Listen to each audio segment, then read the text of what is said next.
Imagine writing an entire nonfiction book in just 24 hours. Sounds impossible? Well, think again. In the fourth conversation of this ongoing interview series, author and literary powerhouse Sylvia Hubbard sits down with me to explore my fifth book in the Self-Publishing with Dale series, How to Write a Nonfiction Book in 24 Hours. From battling writer's block to mastering the Pomodoro Method, I share the exact strategies I use to turn tight deadlines into finished manuscripts. Whether you're an experienced author or just starting out, you'll walk away with tools to write faster, stay accountable, and get your book across the finish line. Let's go ahead and dive into the interview. Hello, I'm Sylvia Hubbard, author and founder of Motown Writers Network, and we are here asking Dale L. Roberts all the questions. And today we're going through his 8-book series. Was it 8 book or 7 books now? It's 12, actually. It's 12, oh, yeah. The ninth book goes out next month, and the month after next. What did I get myself into? Yes, it's 12. Well, the good news is the final 3 books in this series, not too many people realize this, that I'm taking the Amazon Self-Publisher series, and I'm doing a second edition, but I'm removing the Amazon branding and tacking it on to the very end of it. So that's probably why you didn't know.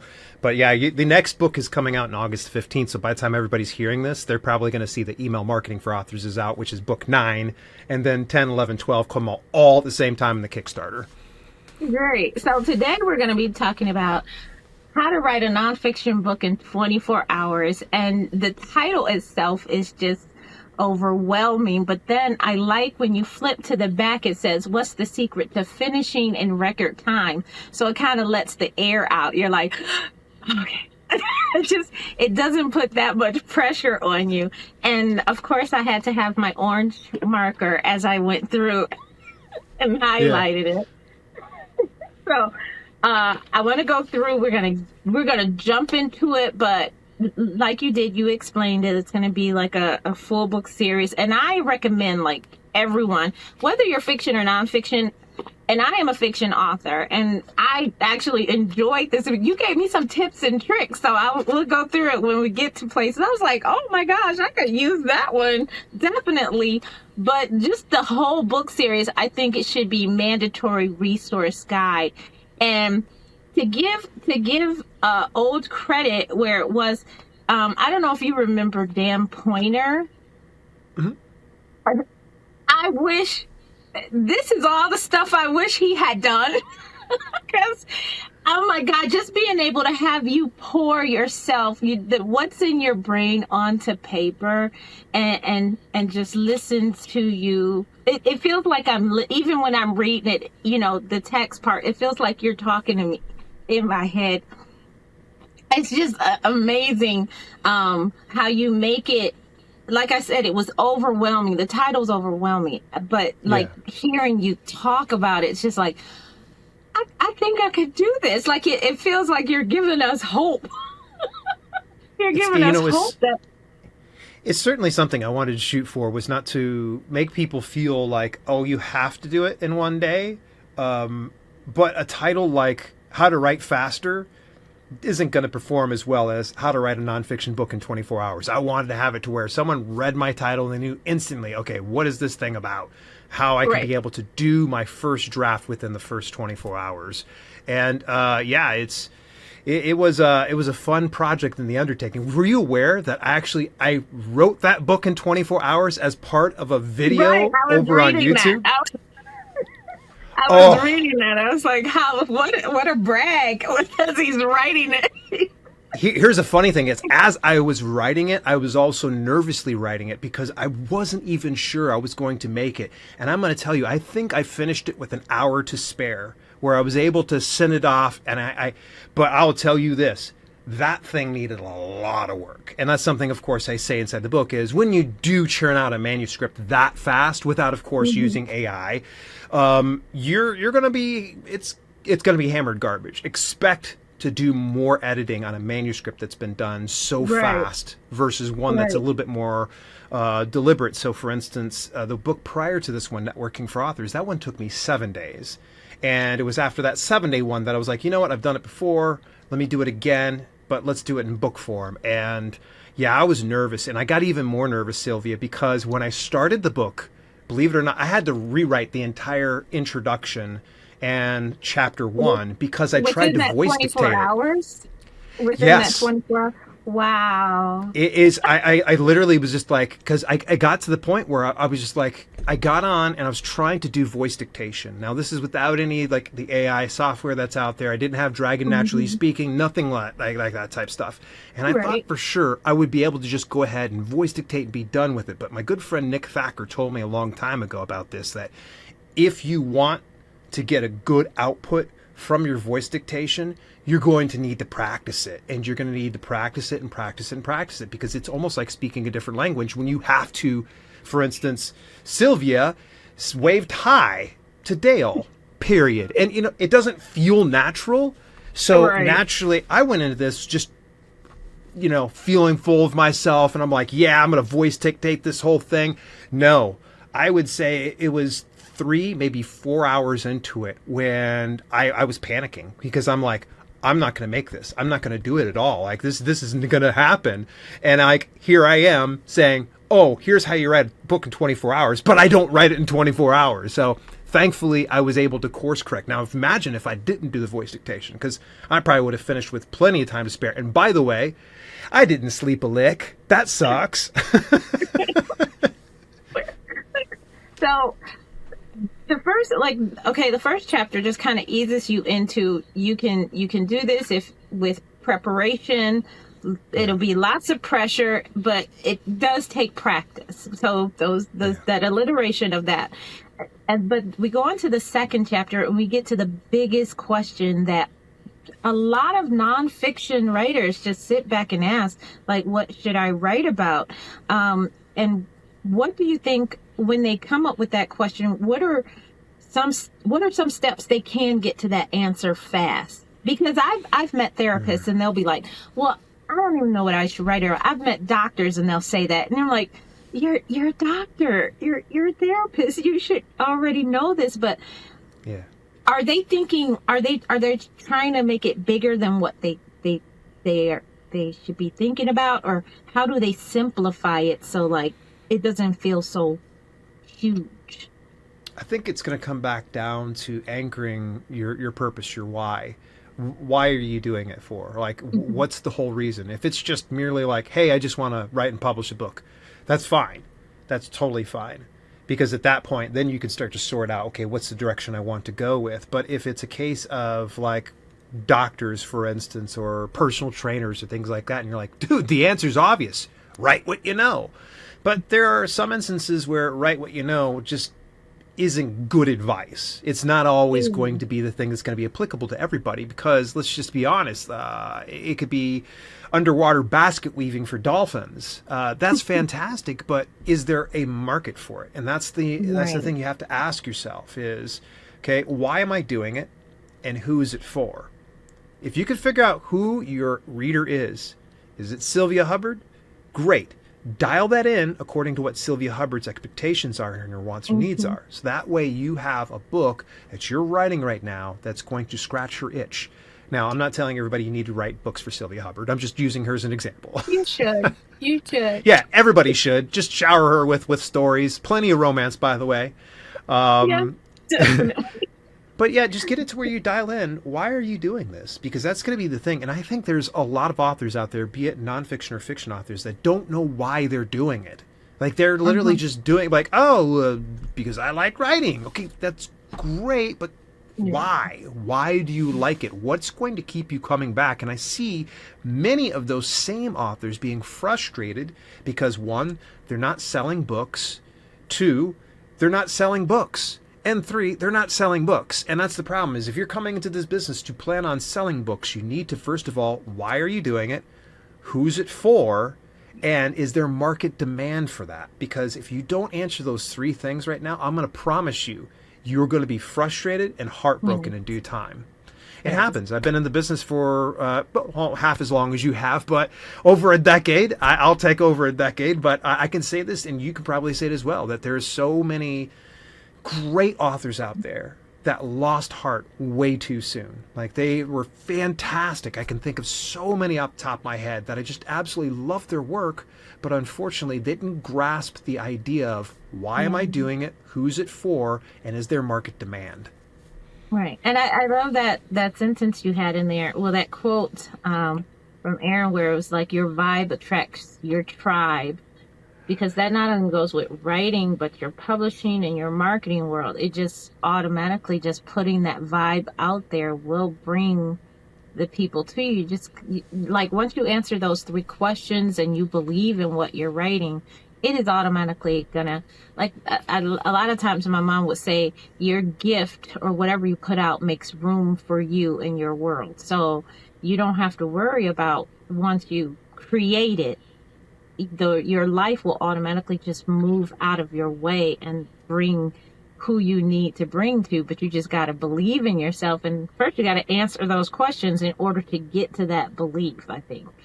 I was like, great.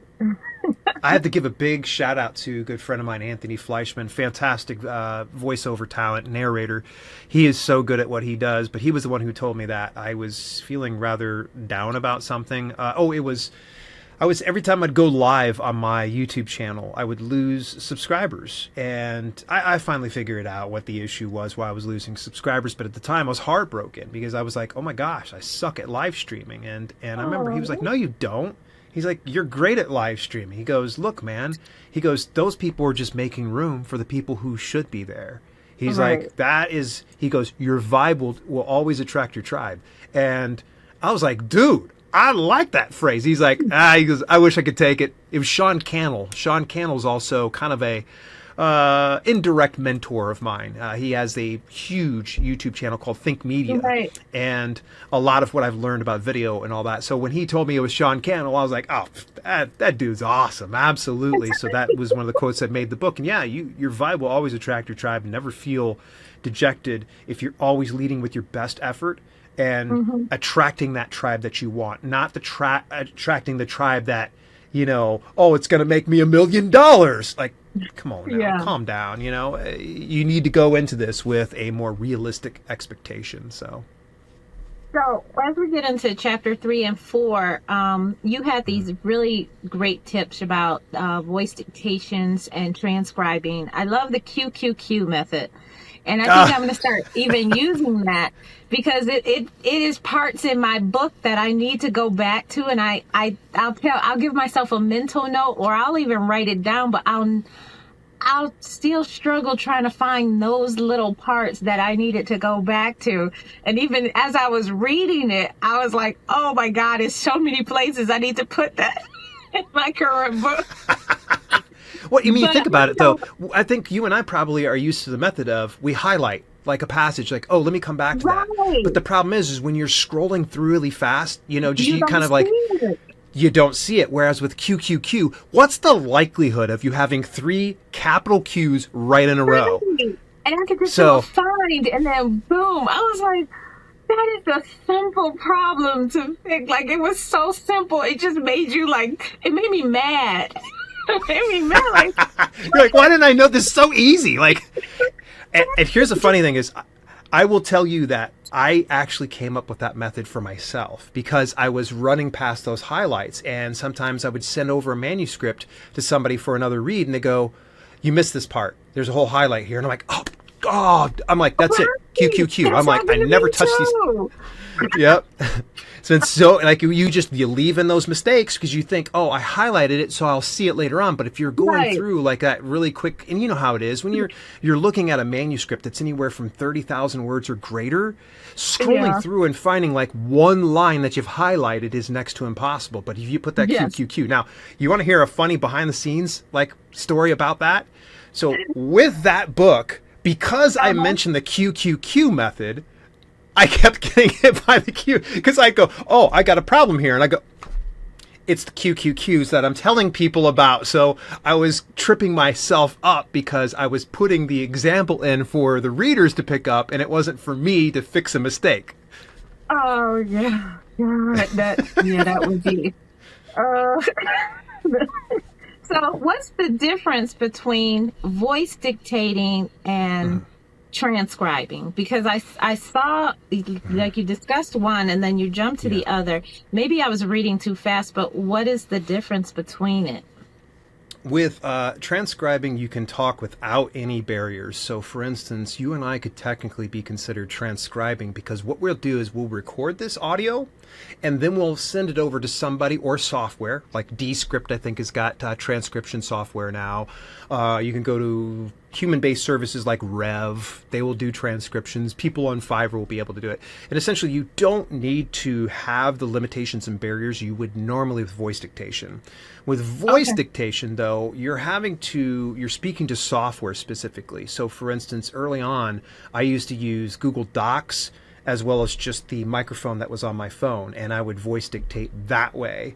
And with voice dictation, you have to verbalize everything that you want put in there. So if there's a period, you have to verbalize it. If there's quotes, you have to say open quote or close quote. If you want to do another paragraph, you have to say next line. There's so many things you have to learn that language.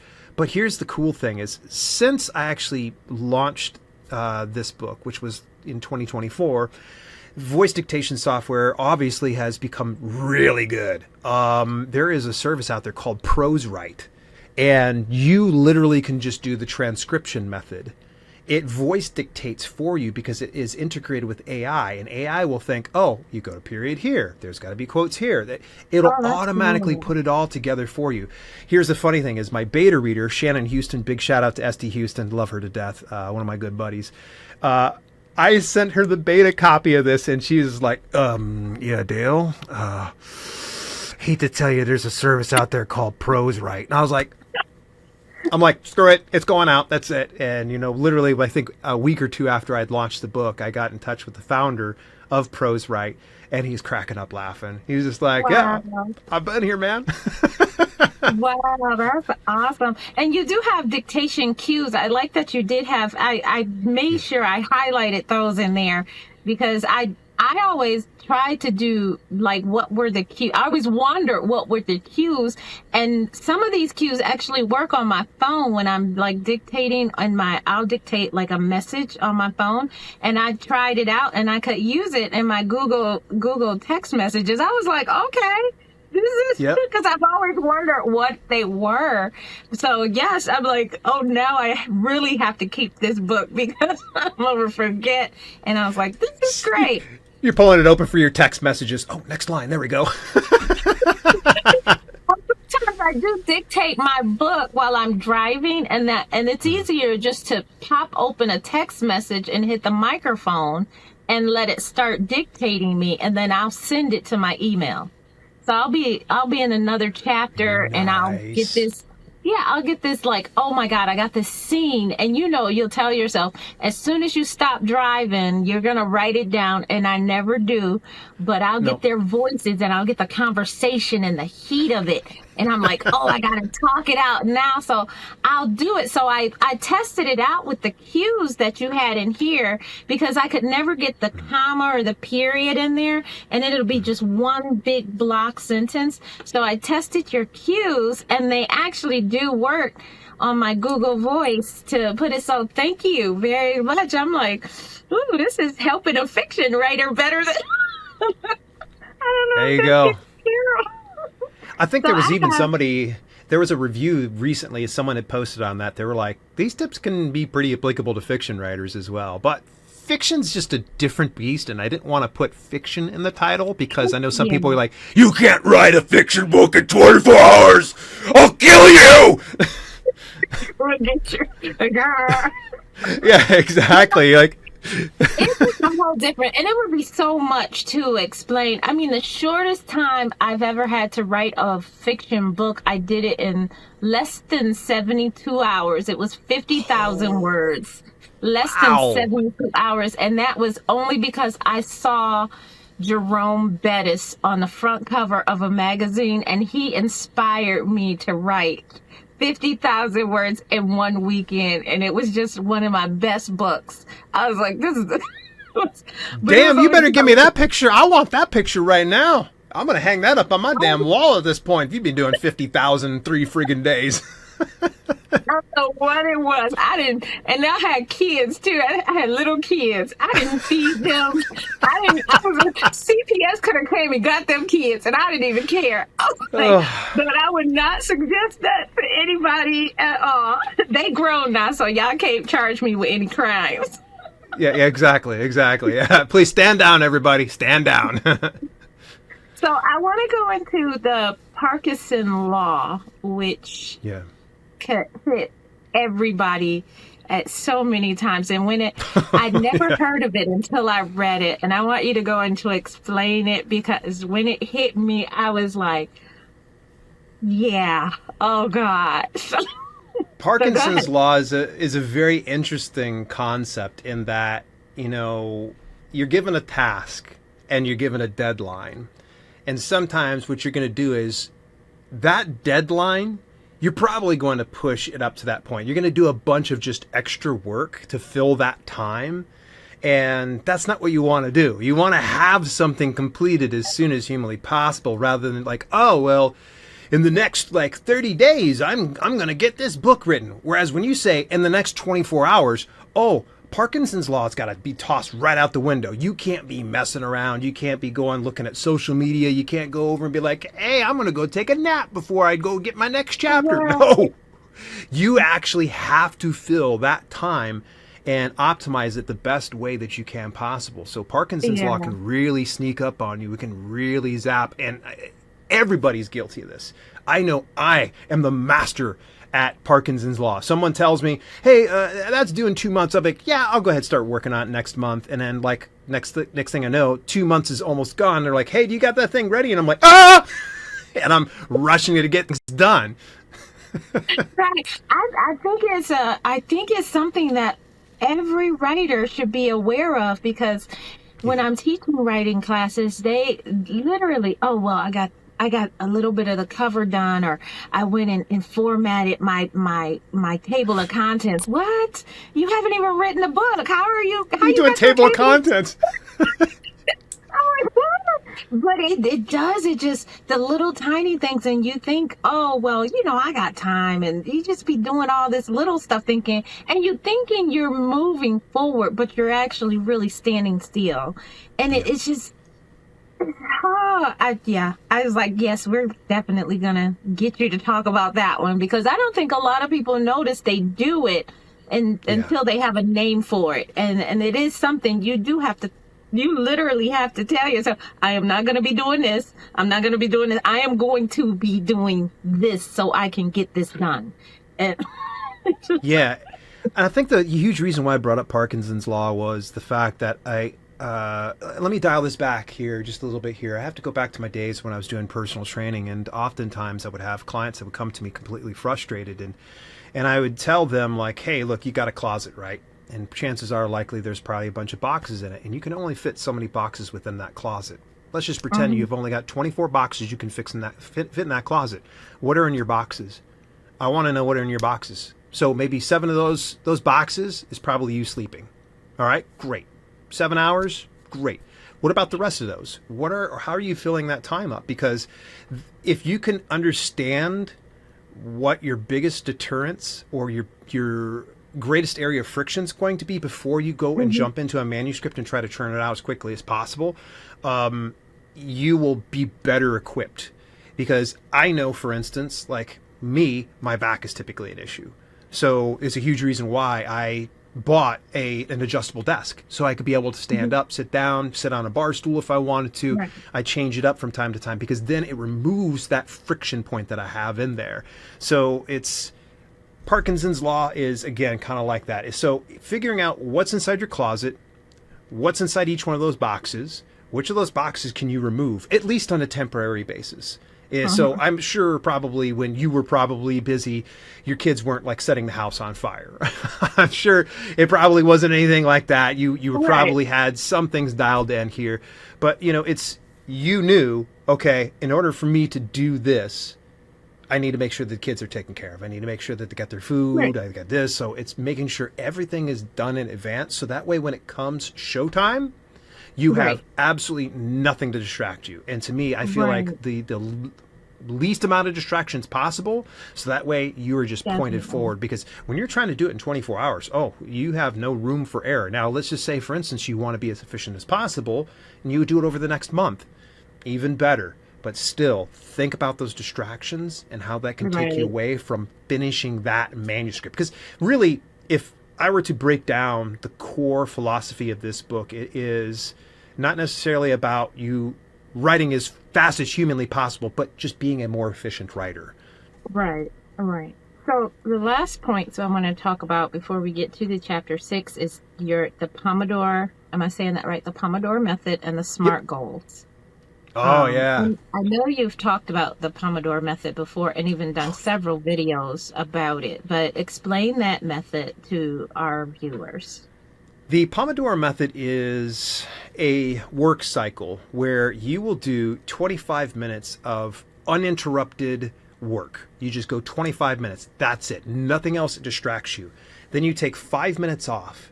And when you say 5 minutes off, you walk away from your desk, you get up, you stretch, you grab a bite to eat, you go to the bathroom, you do anything but work. As soon as that 5 minutes is done, you go back and you're going to do 4 rounds of that. After 4 rounds, you give yourself a full 15-minute break. I've done entire days of doing Pomodoro method. And you can find Pomodoro sprints happening on YouTube on a regular basis. I know the whole Author2 community is really great about it. I was part of that at one point. You can find even timers online. Like pomofocus.io is probably one of my favorite ones. I'm sorry if I didn't put this inside the show notes. Yeah, pomofocus.io. They have an upgrade, but I've never upgraded before. What I've had with them has been more than sufficient because I just turn it on my one monitor. Boom, I hit press play, and then when it's red, I know that means I got to work. When it turns blue, get the hell away from the desk, Dale. But Pomodoro Method is something that I guess has, and I'm sorry to have to be anecdotal here, but there was some type of like a clinical study in which it showed that people were more productive in using the Pomodoro Method versus not going blindly without it. And I will tell you, even at a higher functioning level, you're talking millionaires that I've known and got to become friends with, they are really big about Pomodoro. Good friend of mine, Marco Motino, he is the founder of Dibbly or Dibbly Create. He's a big fan of the Pomodoro Method, like big fan. Like he was like, oh, you do it too. He got excited when he heard that I do the Pomodoro Method. But Pomodoro is really good. Now, as far as SMART goals goes, I can talk all day about goal setting. Now, I think a lot of times when people hear goal setting, they automatically think, oh boy, eye rolls. They're like, here we go. He's going to go self-help on us. And I'm the furthest thing from self-help. I've enjoyed a good self-help book. I love me some Tony Robbins and Wayne Dyer. There's so many others out there, but I am not a self-help person. But I can tell you that from a standpoint of the past decade, the thing that continues to propel and drive my business forward are the goals that I'm going towards. Sure, I enjoy the journey along the way, but I always have some type of a concrete goal. And that SMART method is how we break it down. Specific, measurable, actionable, realistic, and time specific is what it actually breaks out to. And I go really in depth about that. But what I would say is when you're planning your goals out, it doesn't necessarily need to be something that you feel obligated to. You shouldn't feel like, oh my gosh, if I don't make it, I'm a failure. I will tell you so many goals I've missed. They've come and gone. I've missed deadlines. But the people that are going to bounce back the best are the ones that realize when they fall short of the goal, they analyze, why did I fall short of that goal? What happened that derailed me? And how can I resolve that issue and also prevent it from ever happening again going forward? Right. You have to be very self-aware as an author about what you're doing. Think about it the same aspect when you're writing a book. It applies there. So just think about when you're planning your goals, write it down, put it in your phone, put it in a digital document. I don't care. As long as it's out of your head and it's materialized in some capacity. So that way you go back and review that from time to time. I have goals inside my phone here and my to-do list. It always breaks down. I have the one big goal and I have all the micro goals that get me to that point. And I think about when do each one of these things need to be completed in order for me to complete this very top big ultimate goal. So goals, I'll tell you, we could probably do an entire chat about this because I know you're probably a goal-driven person because I mean you're a prolific author. You've written so many books. I have to, and it's not even about the books. It's just about the things that I have to do around the books. You know what? The book is the goal, but all the little stuff, marketing, making sure Motown Writers is done, all the little stuff in order for me to sit and write has to get done in order for me so I can write. So yeah, when you were talking about it, I was like, oh my goodness, I've done it all the time. And people will ask me like, Sylvia, how have you gone so long and kept things together? They're always amazed that, oh my gosh, you do this and you've done this and you've achieved this, and how are you keeping up with it? Sometimes I'll just say, grace and mercy. Yeah. But it has been little goal setting. I'll put a goal and I'll do it, or to-do list. Literally, when I wake up, I look at what I have to do, what I need to do, and what has to be done in time increments. If I can do something, pop the 10-minute stuff out the way quickly, fine, let's do that. Or if I need to do something by the end of the day, let's get to that one, the biggest one first, so then I have enough for the rest of the day. And yeah, you just get stuff done. And I like I said, as a fiction writer, it makes me want to go back and write another big fiction book just to see if I can do it. Nice. But I nice. was like, oh my goodness, this is like the tips and tricks that you had in here just instantly kept you focused and made you really want to say, I want to put this on paper as fast as I can, and get it to where it needs to be. Now, after you've done all this, how important are, one, accountability partners, and the next steps? How are those two things really important once you get all of this done? Having an accountability buddy really does make a huge difference. I know that having my writing mentor, Jeannie DeVita, big shout out to Jeannie, love her to death. Having her kind of lightly hold a flame to my feet really helps push me forward. Could I do it on my own? Yes, I probably could. But would I be as efficient? Probably not. I think when I have somebody that I have to answer to that's outside myself, that's what really makes the difference. Like, that's the thing that I kind of go, okay, I don't want to let Jeannie down, so I better write this down. In fact, actually, this happened this past week. I had a deadline for Monday, and it got up to the weekend, and I knew that I had to go through all of my beta notes, and I still had to go through and do my own pass after the beta notes before I get it over to her. So knowing that, I was like, let's sit on down, let's buckle up, let's get this thing done, because I don't want to let her down. I want to make sure that I'm getting this manuscript over to her. So having an accountability buddy, absolutely. And if you can find somebody too, more importantly, that is an author as well, and they're within your niche. Is that required? No. Having some type of an accountability partner is better than having none at all. Don't try to do this alone. This is already a solo business. You're already inside your own head. I mean, unless you're doing co-authoring at that instance. You're already doing this alone. Like, don't isolate yourself. Get out there. I can't tell you how many times I'm so inspired by people I get to talk to. I mean, Sylvia, you, for instance, are just amazingly prolific, and I just think about all the things you've accomplished in the last couple of decades. It inspires me. But also I'm inspired by other people like storyteller Susan Montgomery. She's been on my channel before, and this is a woman that she is strapped for cash, but she is not lacking creativity when it comes to getting out there and getting herself known and seen and getting her books into more people's hands. I admire her. I love what she does because it makes me think I want to do something like that. So find somebody else that can be your accountability partner. Now, it could be Sylvia, it could be Susan, it could be anybody else, but find somebody that you can really work with and it's going to help you kind of push your cart forward. Because it's so much better when you're doing it with somebody and you're enjoying that journey with somebody else. Now, there's going to be one random introvert out there that's going to be rolling their eyes hard going, just take my word for it. Find another introvert who's just as grumpy as you and work with them, because it will be so much better just to enjoy this whole world that we call authorship, because it's a lonely business sometimes if you allow it to be. Definitely. So what comes next after you get everything done? What should you be looking for? Of course, reading the next part of the series. Yeah, for sure. As far as Are you saying like the next steps for when someone has finished their manuscript, Well, or after what's you the next finish step for us? that nonfiction, a lot of people get that even when they finished it. I've met people where they say, "Okay, I've wrote the book, I've got it all done, Gotcha.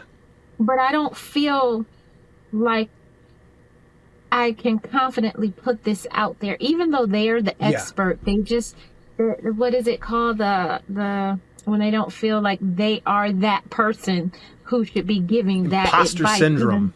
Yes, the imposter syndrome. Yeah, imposter syndrome is really something. One thing I would say is this, is the whole book teaches you, first of all, how to get the rough draft.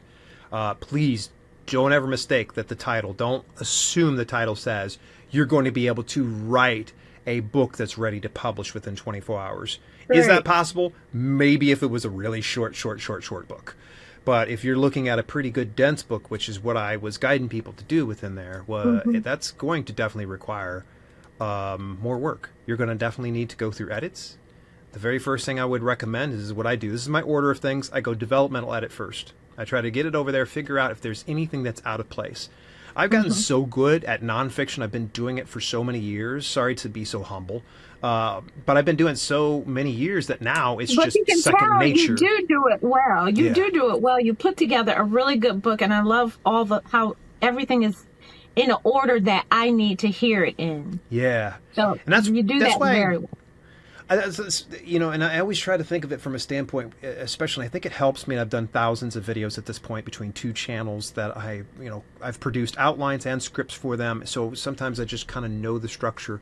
But even then, I don't trust myself to maybe trip up here and there. So a developmental edit really helps out because it gives you a overhead view of how everything is flowing. Does it make sense? Am I missing anything in here, or am I giving too much here? That type of a thing. Then I go into line editing and copy editing. I typically throw line and copy editing all in one fell swoop. Just boom, let's go ahead and get that thing cranked out. And then after that, I typically send it over to my beta readers. So I'll have my beta readers. I only have 2 to 3 max. I don't do any more than that. I had 1 year, I had 24 beta readers. Way too much, Sylvia. Like that, I spent hours going through everybody's notes. So I'm like, and a lot of the time it was just redundant because there was a lot of people picking up the Right. same issues, and I They was all like, okay, I found only the just same need thing. 2 to Yeah.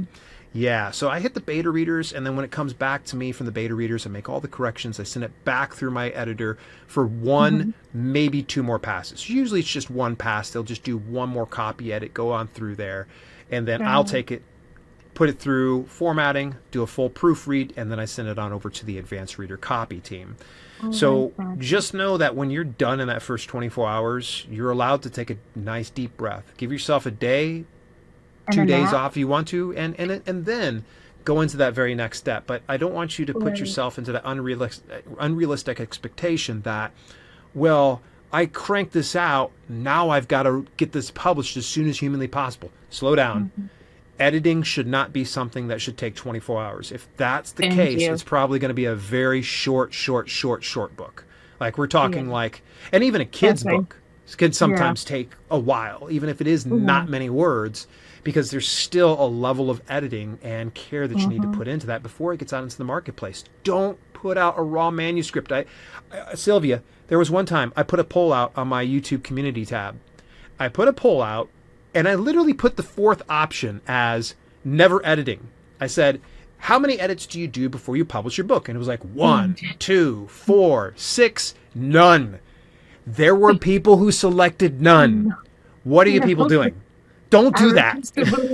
I refuse to believe it. And maybe they're trolling me, maybe they're not, but I have a feeling there are probably some people out there that are 100% serious just because I've read some indie author books, or I've tried to. And if I get in 1 chapter in and I found dozens of mistakes and issues, you got a problem. You need to hire a better editor. And this is not just a matter of taste. This is like instances like, Sylvia, I've seen people missing words, full-on typos. Heck, there was even one person I seen in Kindle Vella one time. Their entire episode was 1 big paragraph. 1 giant paragraph. And I'm like, there's no. And anybody that's not in the know understands that Kindle Vella typically was like anywhere from 600 words up to 5,000 words. Yeah, think about that. That person did an entire single paragraph with like, I got in like 2 sentences in. I was like, nope, done. You can't. You can't. You have to edit, folks. And I understand there's going to be some folks out there that are cash strapped. And I totally get it. I was in your position as well. You get scrappy. You get resourceful. You get resilient. Reach out. Network with other people. Figure out how, okay, we can do a quid pro quo system. If I go ahead and edit. It's down payment, layaway systems. At this point, everybody understands people are tight with money. And that's the best thing about working in a network community is that, they'll be like, okay, down payment here, down payment there, and then we can get this book done for you. That's it. There's so many ways you can work this. Never just send it out as it is. And one thing I would always tell as well is self-editing is great. Definitely do that. Don't skip that part. You should self-edit. You should absolutely go in there. But bring in another set of eyes. Because you are going to miss a lot of things. But that set of eyes, you need to honor and respect what they say. So whoever you choose to be your outside source, find somebody that you can respect and they understand exactly what your book is like, what it's supposed to achieve, who the reader is, and then let them tear it apart.